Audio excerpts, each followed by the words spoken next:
नमस्कार मंडळी, जय खानदेश. आपण काढणार आहेत आज खूपच शुभ रांगोळी, महालक्ष्मी यंत्र रांगोळी. सोप्यात सोपी पद्धतीने मी सांगणार आहे तुमले.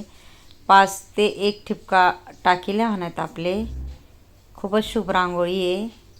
तुम्ही लक्ष्मीपूजन, धनतेरस किंवा शुभ कार्यालय नक्की काढशात अशी रांगोळी. इझिली काढता येईल अशी रांगोळी. जेले रांगोळी येत नसेल तेच ना कोणता खास व्हिडिओ आहे. देखा चौकोन आखी लेवाने आणि चौकोनावर एक मोठी, तेनातून छोटी आणि तेनातून छोटी अशा रेषा आपले मारी लेवाने चारी बाजूले. हे देखा मोठीतून छोटी आणि छोटी. खूपच सोप्यात सोपी रांगोळी आहे. पूर्ण व्हिडिओ देखा तुम्ही म्हणजे कळेल. ही रांगोळी काळानंतर खूप शुभ रास आपला घरमा. शुभ सुख शांती समृद्धी आहे. नक्की ट्राय करा. हे देखा अशा रेषा वडी लेवाने. खूपच सोपी पद्धत आहे. नक्की ट्राय करा तुम्ही. नक्की येईल तुमले बी. अशा पद्धतीतून देखा इझिली काढू शकतस. अरे फ्लावरनी डिझाईन करा आणि आपले हाफ सर्कल काढी. सोप्यात सोपी रांगोळी. जेले रांगोळी येत नाही होणार तेच ना कोणता खास व्हिडिओ आहे.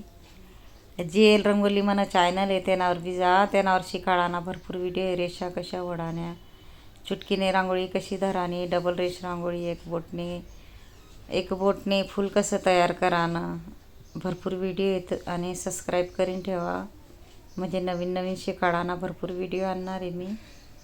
नक्कीच तुम्ही सबस्क्राईब करा आणि पूर्ण व्हिडिओ देखत जा. आणि जेल रंगोली इंस्टाग्रामवर बी म्हणे ID आहे JL रंगोली. नक्की ट्राय करा. हे देखा असं फ्लावर काढी लेवाने शुभात शुभ रांगोळी आहे. नक्की ट्राय करा, नक्की येईल. अशा पद्धतीनं आपण चारी बाजूले सेम काढी लेणार आहेत.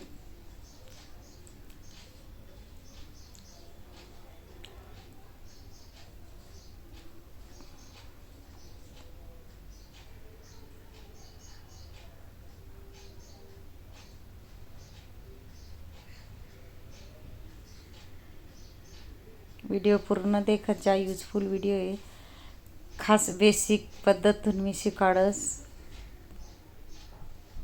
जेले येत नाही होणार त्याला सोप्यात सोपी पद्धत. हे देखा असं पान आकार आपण काढी लेणार आहेत आणि शेड टाकीन ठिपका टाकी लेणार आहेत. हे देखा पान आकार थोडासा शेड टाकी लेवाना आहे रांगोळीना. नंतर छोटे छोटा टिपका खाली टाकी लेवाना आहेत. अशा पद्धतीतून चारी बाजूतून आपण सेम तसंच कर लिहू.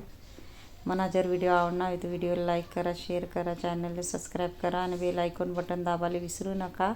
आणि कमेंट बॉक्समा नक्की सांगा कसा वाटणार व्हिडिओ शिकाडानी पद्धत. नक्कीच कमेंट बॉक्समा सांगा. आणि जेणे मला पूर्ण व्हिडिओ देखावे त्याले थँक्यू आणि धन्यवाद.